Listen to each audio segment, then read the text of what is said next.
Hi, my name's Vicky, and I've built nearly 3,000 fashion brands, many from scratch, and many through the Fashion Brand Bootcamp. And in this video, I'm going to share with you my total brand thinking system blueprint. Basically, the system that has built every single one of the fashion brands that me and my team have worked on, or helped others who come through our Fashion Brand Bootcamp. They learn the system, and then we adapt that system to suit them. Now, usually if you're looking to build a fashion brand, it can be for many reasons. Whether you just want to turn a passion into a business, maybe you want your designs to be recognized by the fashion elite, or you maybe want to help someone. You might want to build a product that helps people's lives, something that can help a health problem, or even support a craft community somewhere in the world. Well, in this video, I'm going to share with you my blueprint, and it will help you to build a really successful fashion brand. Before we start, many people ask me who the system works for. And when I say everyone, they usually look at me as though I'm crazy. Well, this is the secret. The system itself does work for everybody. It's a particular system that goes from start to finish. What makes it different and what makes it successful is how you apply that system to your specific needs, your specific brand, your specific market.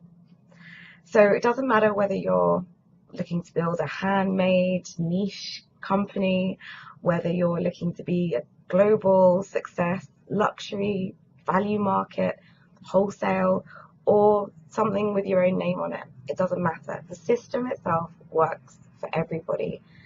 It's the tailoring that makes it successful.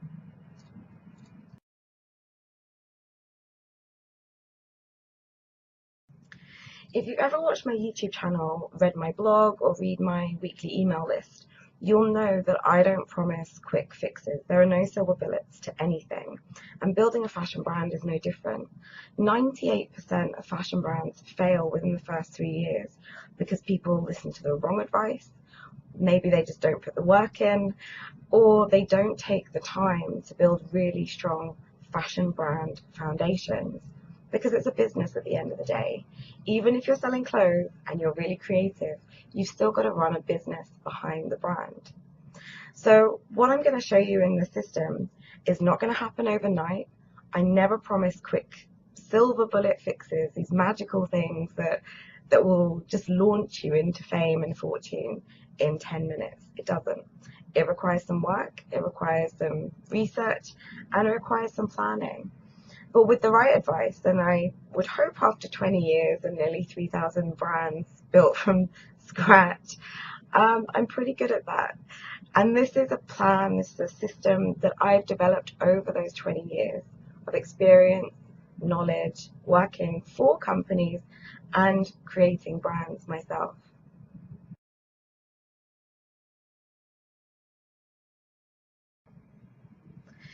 So previously I talked about listening to the wrong advice. It's why 98% of fashion businesses fail in the first 3 years.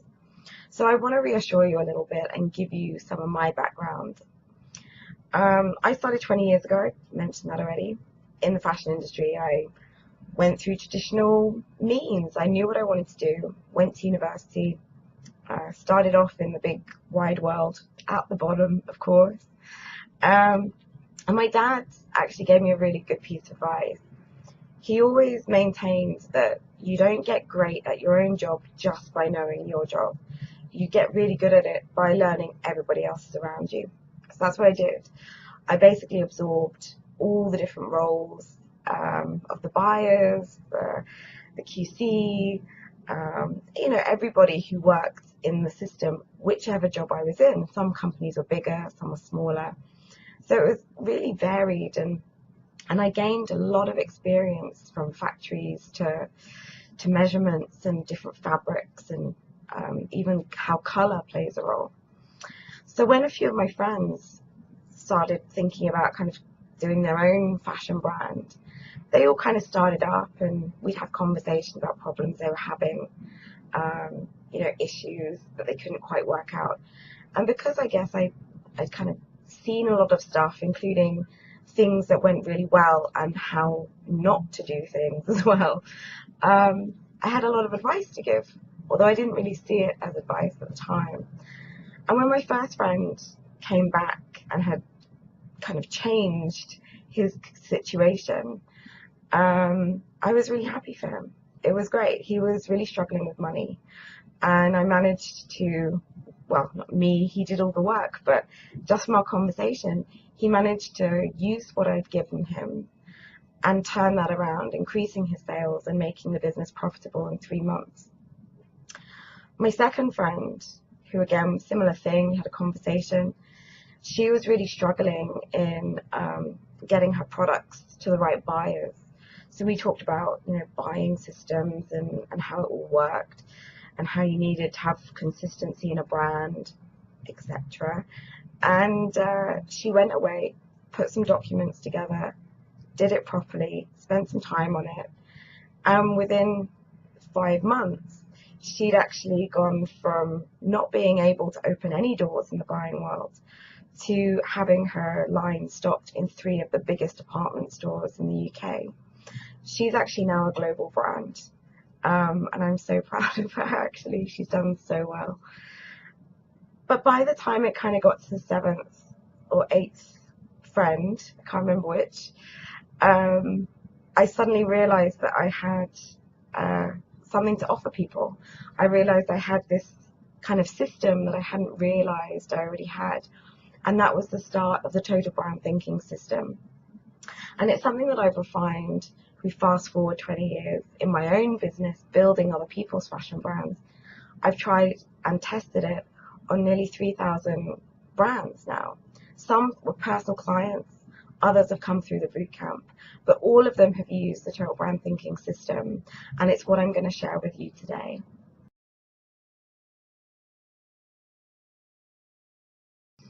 Now, you might be wondering how one system can work for every single type of brand, every market, every product.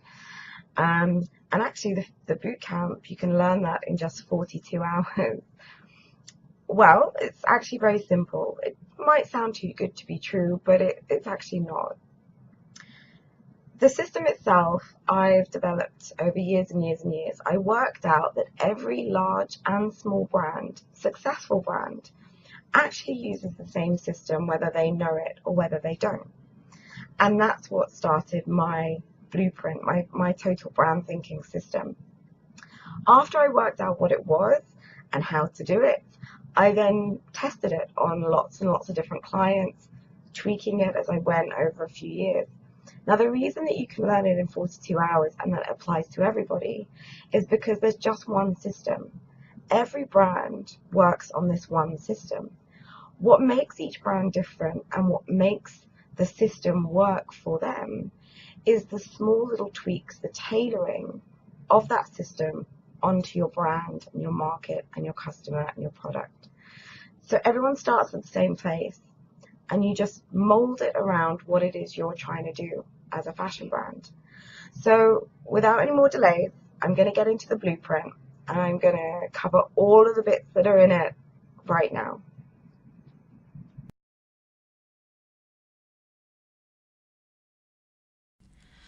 So this is the total brand thinking blueprint system. As you can see, there are main cogs in the middle and some boxes around the outside. These boxes are called my 3 C's: core values, consumer profiles, and consistency.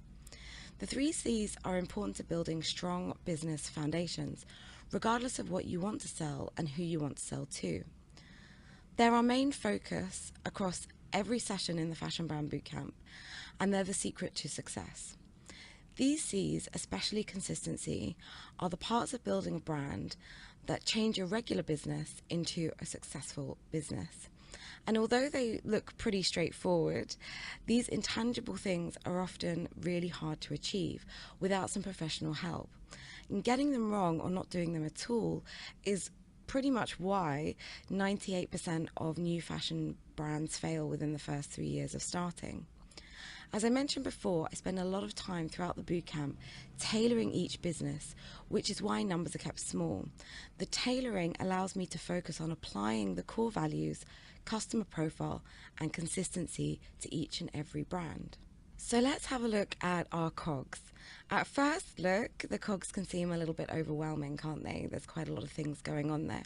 But actually, when you break down all parts of each main cog, which represents each stage of developing your business, there are in fact far more subtopics or mini cogs than you can probably think of. So let me show you an example. This is our main marketing cog. Marketing looks at how you choose to share your products with the world, in most cases to gain sales. But how you do that can be vast and varied. In this example, if we follow the path from sales, it then goes to social media, then YouTube, to your own channel. Your final choice is what you put on your channel in terms of content. And every single pathway is going to be different for each and every type of business and customer profile. So as we go back to our main cog picture and then think about all of those sub-items for each of the cogs, you'll see that there could be lots of things to think about, but don't panic. The good news is that in my system, in Total Brand Thinking, the 3 C's and a little bit of common sense takes away many of the confusing options that we showed in our marketing example, leaving you with only a few to choose from and stopping you from being overwhelmed by information. And if your research is done right, with a little effort at the beginning, then you can reduce your options even more. Spending time researching your customer profile should tell you exactly which option to choose at every time, at every stage, which means you can feel confident in your choices because they've come from real world research, not guesses. So with that explained, let's go through the main cogs. So let's start with our first cog, brand.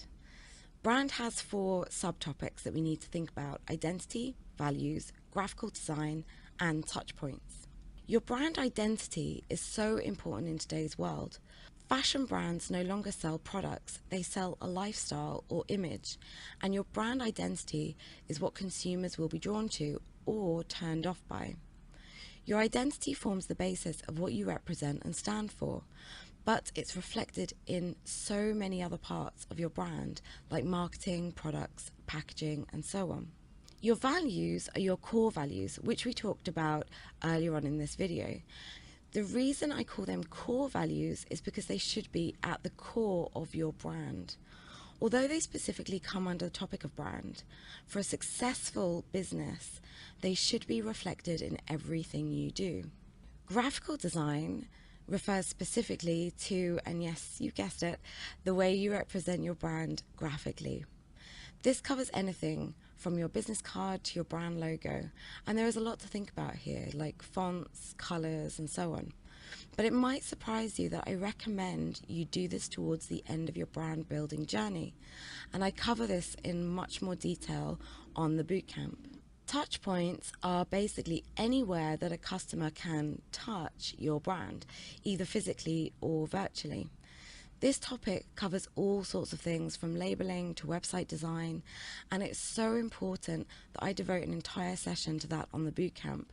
It's about creating a customer experience that customers will appreciate and love, but it must also be appropriate rather than a novelty, which is harder to get right. Market research is a really important factor of building your brand. In fact, it's one of our C's, customer profile, which is created from doing market research. The insight that you gain from doing this work will give you many of the answers and remove a lot of the stress that we discussed a moment ago in our fake marketing example. Knowing your customers allows you to focus on your marketing, refine your products, and increase your sales volume, so it really shouldn't be underestimated. Creating your brand or personal story as a designer is so important when you communicate and attract potential buyers to your brand. Having an effective story that customers like or buy into because it reflects them or their lifestyle is a really powerful tool in increasing sales and developing strong customer loyalty long term. But it can't be forced. Fake or inauthentic stories can be spotted a mile off by consumers, and if it's done badly, can actually put customers off. Customer retention is really important to your business. It's far easier to keep a happy customer than find new ones, so you must consider how you treat them at every stage of their experience with you.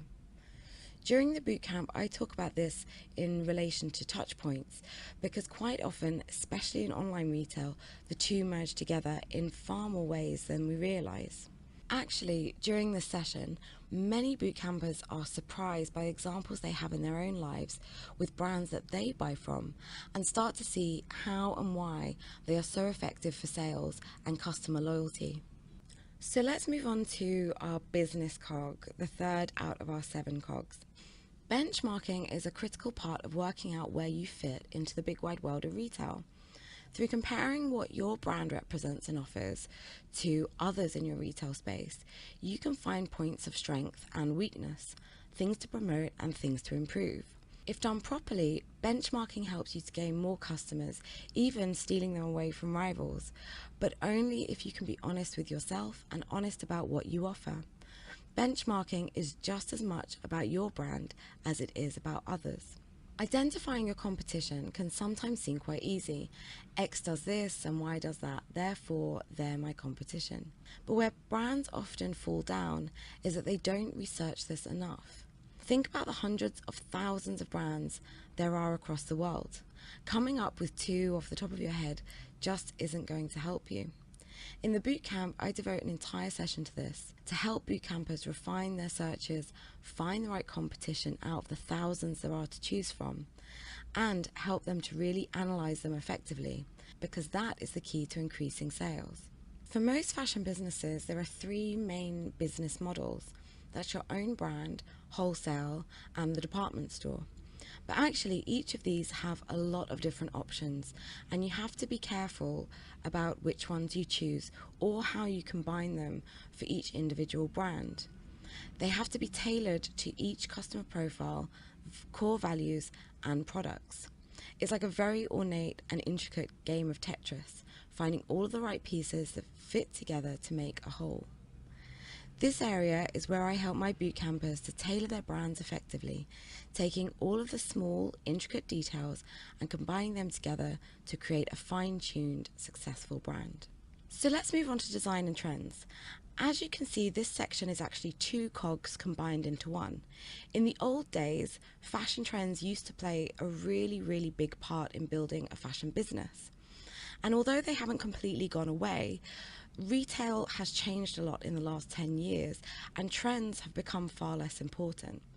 So I do keep it in there, but I tend to combine design and trends together and really tailor them depending on where your market is, the product, and how niche of a brand you're going to produce. Trademarks, copyright, and IP kind of all come together. In design and branding, trademarks, copyright, and intellectual property, or IP for short, are subjects that most people think they understand, but actually they're far more complex than people realise. These are legal areas of design and branding that require a better understanding, especially when it comes to design. In many cases, my team have to alter designs given to us because if we didn't, they'd be infringing copyright law and could actually be opening themselves up to lawsuits, which means you may be out of business before you begin. In terms of branding, even if you give your brand your own name, you must be aware which bits are protected by copyright and which bits are not. This is definitely an eye-opening session for boot campers that has saved many of them from potential lawsuits. Tech packs are, well, technical. Even if you're not intending on doing them yourself, understanding them could save you a lot of time and stress. You'll know what a proper one looks like and what they should contain if you're hiring somebody else to do them for you. But I'm told by many boot campers that the most surprising side effect of doing this session is how it changes mindset. By looking at the reality of clothing rather than a design, previous boot campers have become far more efficient and effective designers, allowing them to play with techniques, fabrics, and design while reducing costs for you as a brand and attracting more sales where customers see more value. Manufacturing and the sampling process is a vast and complicated process. It depends on the factory you choose and the products you want to make. Many new brands get delayed or charged for additional samples that they wouldn't need if they had accurate information up front. Understanding the process from start to finish will allow you to be far more aware of what happens behind the scenes. It will help you to communicate with factories efficiently, and ultimately, the more you're informed, the cheaper and quicker this process will be for you as a new brand owner. Since this is the part of the process that will provide the products you want to sell, it's essential that it all goes well. So let's move on to our marketing cog. If consistency is the key to a successful fashion brand, then you need something to be consistent about. Your message is part of the communication you have with potential customers, verbally, graphically, and emotionally.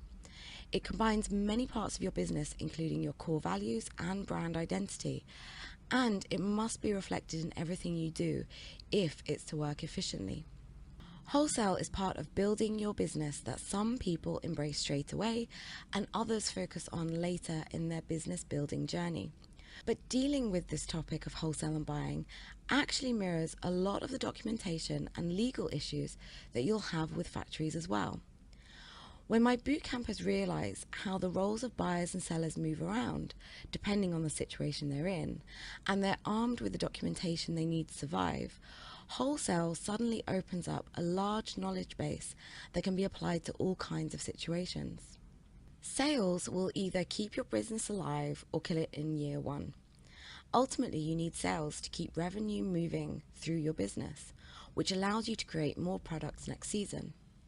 But how you increase your sales revenue comes from a number of things we've already covered: your message, marketing, core values, customer profile, and so on.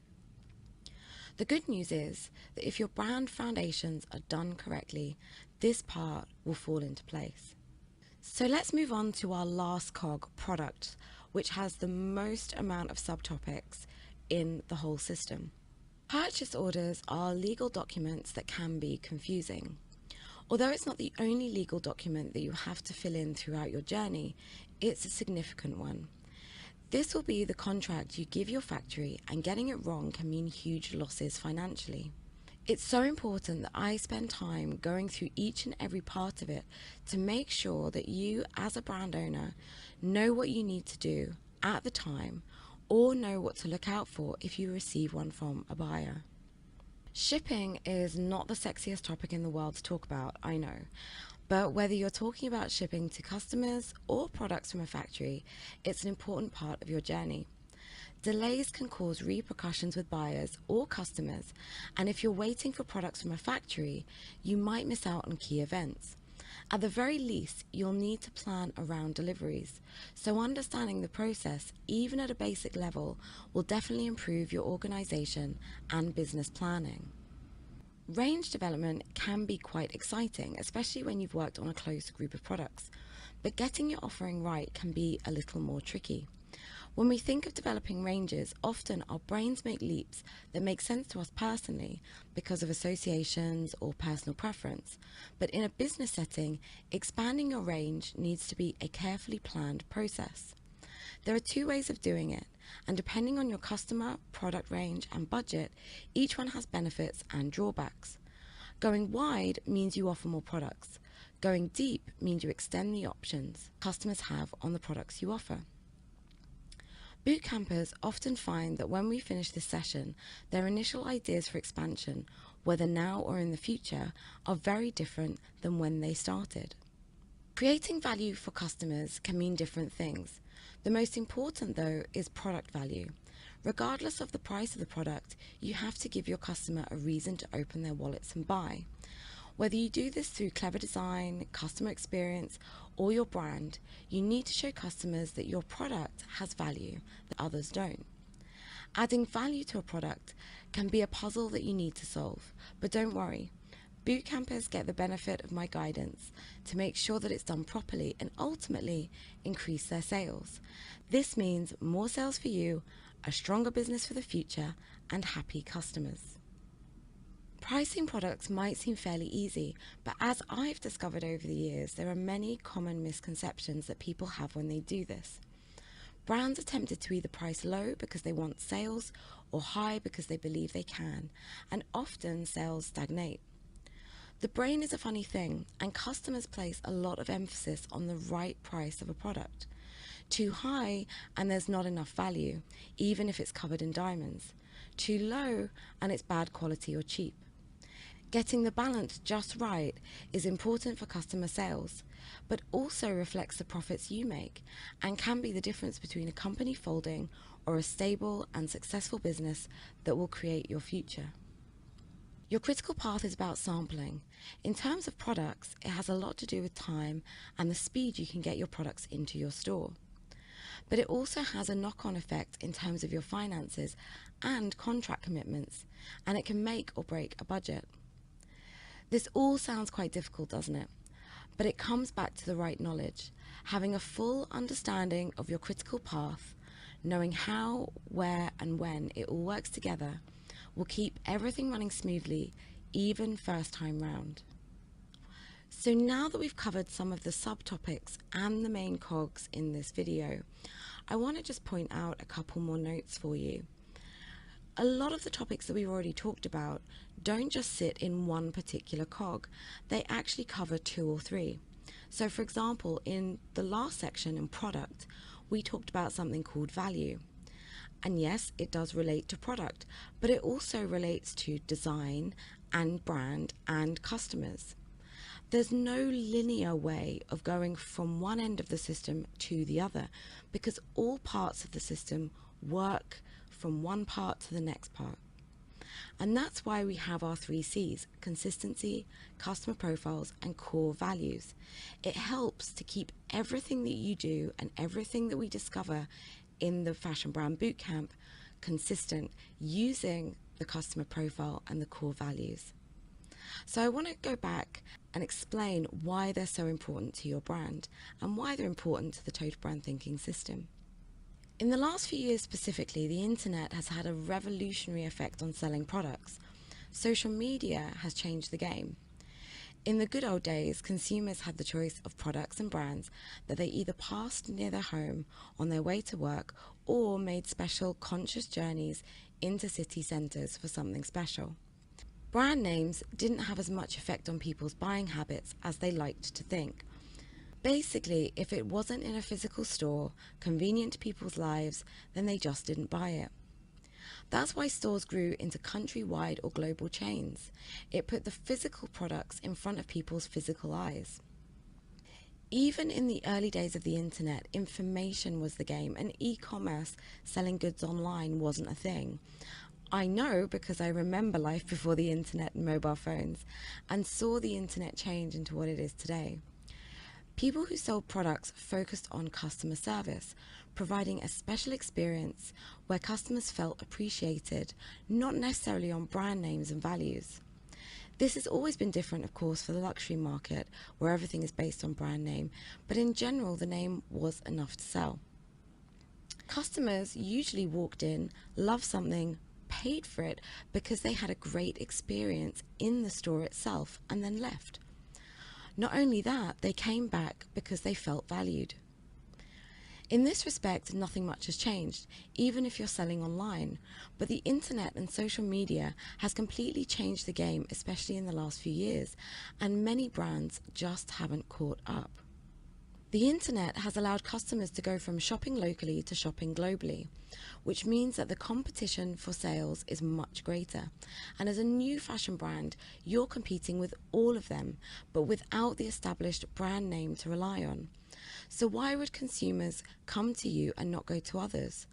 And why have the big brands not caught up?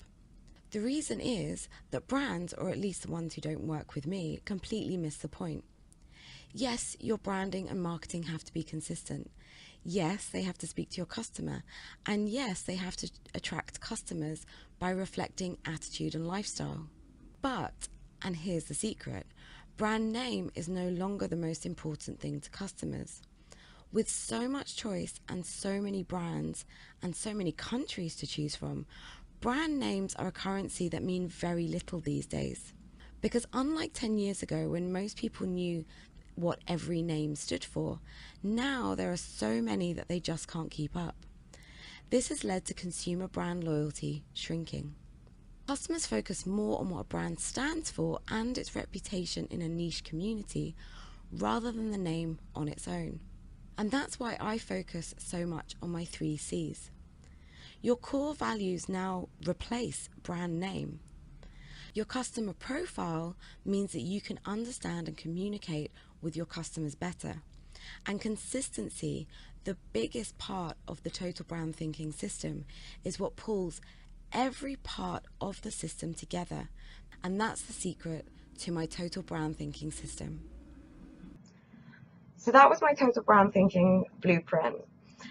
I know it's a really short introduction, but if you can imagine trying to fit in 20 years worth of experience and knowledge and 3,000 clients worth of examples into a short video, you can see how hard that can be. But the point of the video was to show you that one system can work for any brand, whether you're new, existing, luxury, or value. But for any brand following any system, what turns that system from a business into a really successful fashion business is how you adapt that system, how you tweak and adapt all the different bits of information to suit your customers, your market, and your products. And that's where the Fashion Brand Bootcamp comes in. The bootcamp itself allows me to have personal time with every person on the bootcamp course, and it helps me as they learn the system themselves. I tweak all the information that they learn. So I'm really adapting everything that they're doing to suit them, to suit their brand that they want to build, their goals, the future that they see in front of them. So if you're all ready to take action and create not just a business, but a successful fashion business, then I'd really love you to join me on the Fashion Brand Bootcamp. And if you are ready to take that step, here's how it works.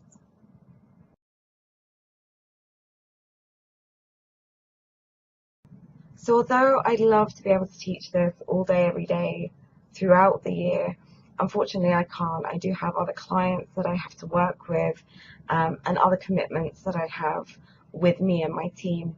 So I can only do this twice a year. And we have 2 different versions. We've got a Western time zone and we've got an Eastern time zone. Every session is done via webinar, but don't worry, it's all me, all live. There's no pre-recorded information. The tailoring is the thing that makes the Fashion Brand Bootcamp different from every other course online, every book you might read, or anything else that you might be trying to use to build your fashion brand. It's the difference between building a fashion business and a successful fashion business, and I take it really, really seriously. That's why I ask each and every person who participates with me to fill in a bit of a questionnaire just so I can get to know you, and so that from day one you can learn the whole system with every option and every piece of information that you need, tried and tested, but so that I can guide you specifically to the parts that are going to work really, really well for your goals and the future that you're trying to create. Whether you're on the Eastern Bootcamp or the Western Bootcamp, each one is only 12 sessions long. That's 42 hours of your life that could change your future. Now, there's no excuse. I specifically do these in the evenings. It means you can do your day job if you're working currently. It means if you've got kids, you can put them to bed and then really sit down and focus. Because the point of the bootcamp is not just to make sure that you have a successful fashion brand at the end, but it's to make sure that you take action. You're never actually going to have a business if you don't take that first step. So as we go through all of the sessions, the 12 sessions, you're going to be building your business right then and there with me. You can visit the website below for more details on each and every session on the bootcamp and get more details on it overall. But don't leave it too long. Places are limited and I have to limit them because otherwise I just don't have time to tailor all of that information for every boot camper and build successful fashion brands for you. And I only do this once a year, as I've said. So if you miss it, you miss it. And if they're full, they're full. But I really, really hope that I meet you on the boot camp this year. I know what a difference that this course can make to people's lives and people's futures. And I really, really hope but it's going to change yours.